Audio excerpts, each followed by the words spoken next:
Tere hommikust! On kaunis päikseline päev Setomaal. Meie teeme täna huvitavat projekti, kaevame välja 6 raket ja paneme asemele 6 uut raket. Siis teeme täis puhastuse ja peaks kaevust asja saama. Kaev on olnud pikalt kasutamata, aga vast toome ta elule.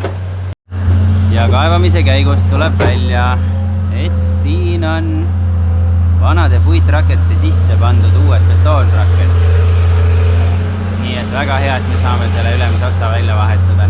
Tulime ühel kaevul siis sirgeks panema rakkeid, aga tuli välja, et need on nagu küpsis.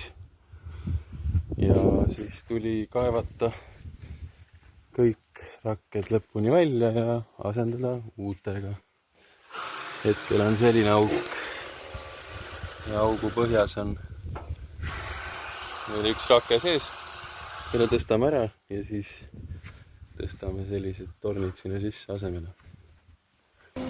Nii, esimene torn läheb sisse. Ja allikas paistab, meil on vesi.